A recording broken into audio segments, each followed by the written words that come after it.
Let's take you to this now. The Western Cape High Court has declared the decision of President Cyril Ramaphosa to suspend Public Protector Busisiwe Mkhwebane invalid and has set it aside.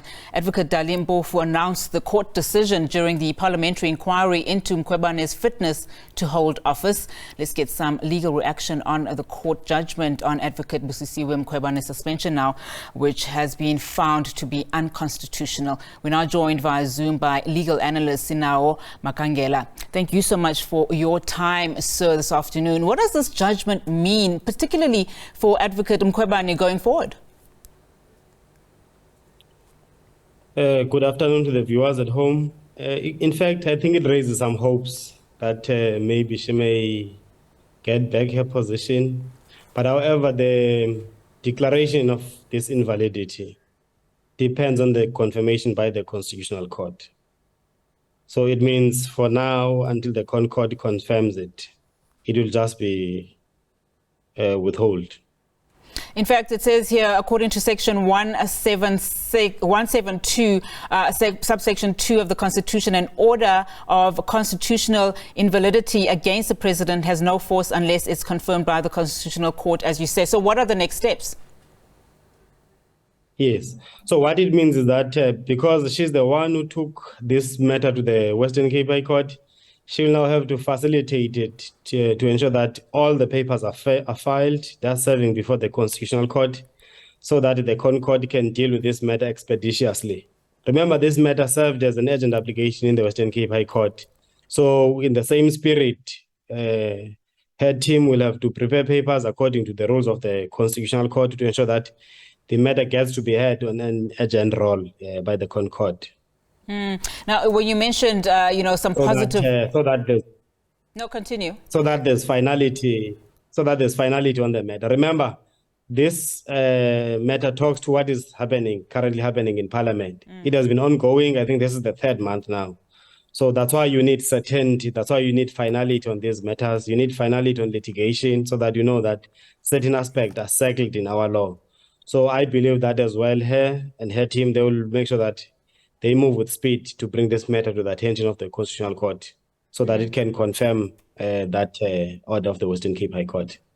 Now, just in terms of what it means, for her going forward, you did say that it possibly signals, some good news. Does it actually also mean that she can now continue with the investigation and questions she posed, to the president to answer, particularly around the Phala robbery? No, she cannot, as the order clearly states that the declaration of invalidity is not effective as yet until it is confirmed by the Constitutional Court. So for her to go back to the office, she will need to ensure that the matter is heard by the Concord and the Constitutional Court agrees with the Western Cape High Court. Absent that, the status quo remains, meaning she remains on suspension, because even the suspension says it will be effective from the moment it is confirmed by the court. It does not go back. It does not apply retrospectively from the moment she left the office, or from the 9th, if it was the 9th of June, from the day the president suspended her. Until the Concord hears the matter, decides the matter, the status quo remains. That is, she remains on suspension. Her deputy remains the person who is executing the duties there. Otherwise, it's a glimmer of hope. It gives a hope that there is a light at the end of the tunnel. Hopefully that the Concord will see what the Western Cape High Court has seen as well. And should the Concord see what the Western Cape High Court has seen and she goes back to work, will it be business as usual? I mean, surely you just also mentioned the lengthy processes that we've been seeing, her going under. Her credibility has taken a knock, and that of the office that she serves. True that. There's a lot that is involved. But if you can see what... Because I've just perused, the judgment is about 79, 76 pages.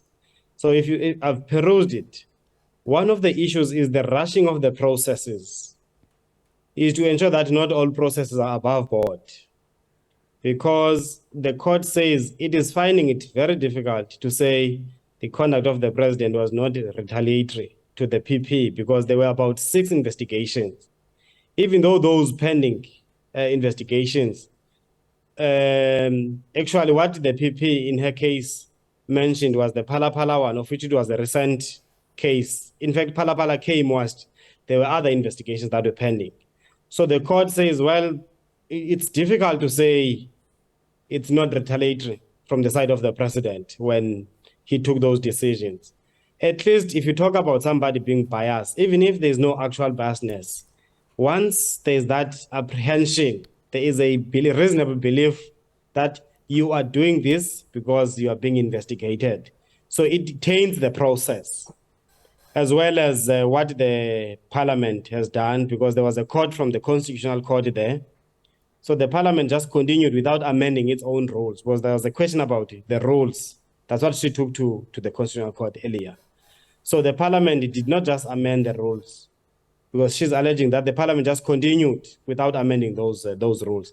So it's a question of ensuring that you tick the T's, you dot the I's. The processes get to be undertaken properly, because it does not spare parliament from performing its functions. It does not say, parliament, you cannot do these things, but it let the right people, the right time, do what they have to do.